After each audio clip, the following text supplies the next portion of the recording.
Hello, and welcome to Stack Stones. Stack Stones is a stacking puzzle game that is going to be out probably shortly after this video is populated on YouTube. Uh, Disclaimer, I did receive a copy of this for free from the developer.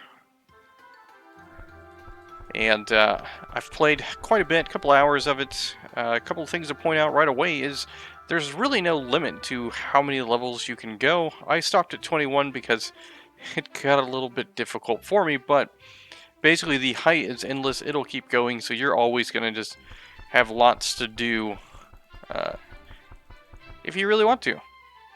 So there's about 3 or 4 different types of game modes that you will have in single player and multiplayer. With single player, you've got kind of like a little racing mode where it's just really just get as many stones up as high as you can, as fast as you can. You have a puzzle where just everything is thrown down on once and you just got to kind of move it around. Then you have one where the stones fall from the sky and you just got to kind of keep working up. And you have my favorite where you deal with water. So I'm just going to do one of these and then I'll jump over to multiplayer. So it's pretty simple. What happens, you're presented with the pieces, you pick them up, you place them down, and you just kind of line things up and you can rotate the blocks as you see fit. You'll see these power-ups pop up like this. You'll get these warnings that also pop up, and basically what that's saying is I'm about to get attacked with a cannon. If I have a piece in my hand, I can always block it, but if I choose not to, that happens. So now in this particular mode, the goal is to make sure I get all of the pieces built up as high as I can before the water covers all of the rocks.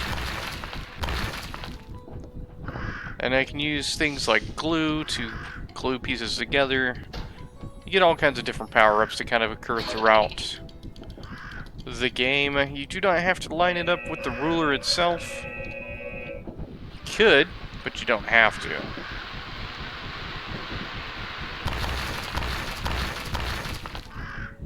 And there we go, that's all you have to do, and then I would win.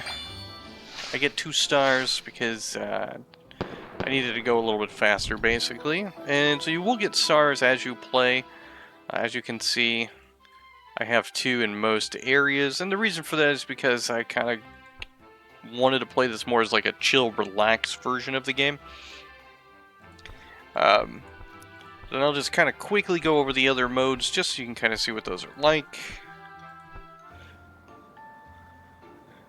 But once you've seen them in the beginning, they really are the same. So this mode is, your little racing mode. It's kind of the same thing as the water.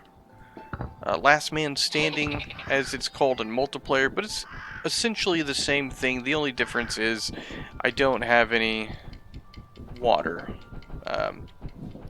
So I just pick my pieces, do my best, take a power up if I so choose. What this does is it increases the size of things. Gotta block these meteors or whatnot, because if I don't, things won't work out for me. I did a wonderful job. Such a racing mode. This is the puzzle mode. The puzzle mode is probably a little bit more difficult, and it's not really, doesn't really, excuse me, doesn't really feel like a puzzle per se. But that's what it's called, and that's kind of the context of what it is.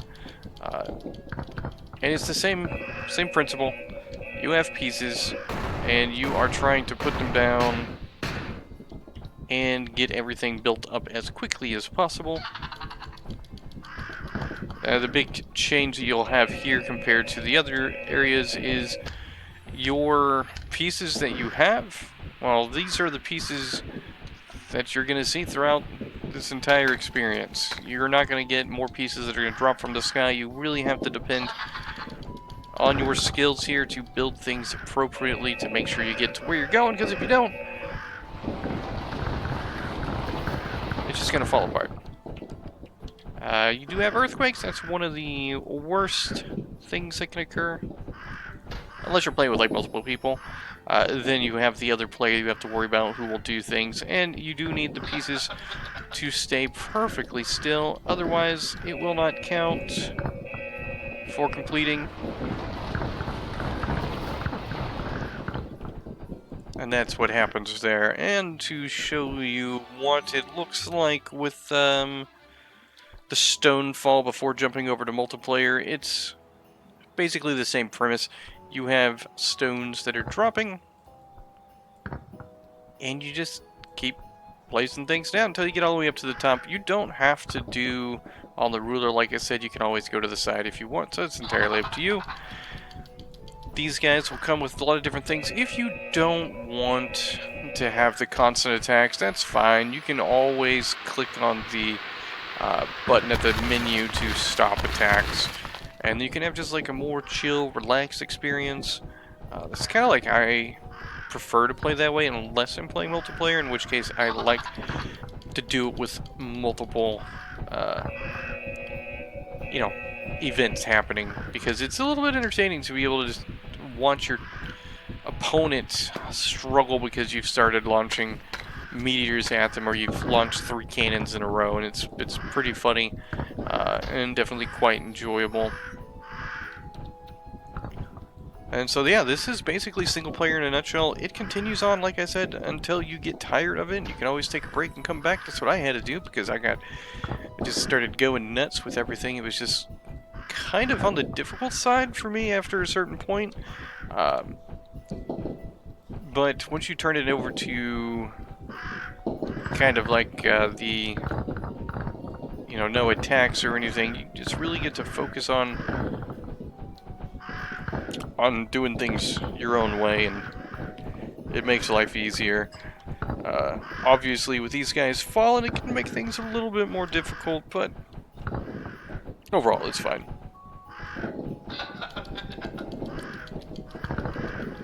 So, and it rotates through the level, so basically you'll have one level of just trying to build things up as quickly as possible, then you'll have a level where you're doing something else, and then you'll have a level where you're, trying to survive the water and everything. So overall, like, it's all really pretty simple, but it's pretty addictive and pretty entertaining. Quite like it. As you can see, I made it to level 21, which is a total height of 1500, and it just became like way too crazy for me to try to do. So that was that. So I'll go into multiplayer next. Multiplayer is super easy to set up. You can always invite a friend after you create a lobby, or you can just have your friend go into the matchmaking and find the match they want to do. If you name it, you can always password protect it as well, and you can have multiple players. I just played with one other person. We kind of took turns doing kind of what we wanted to play, as far as if we wanted to use attacks on each other, or if we wanted to just kind of do very casual and just race each other through the different types of modes. Probably with the more people you're playing, the more entertaining it's going to be, but part of the highlight of multiplayer is certainly watching as you and your opponents launch different attacks on each other.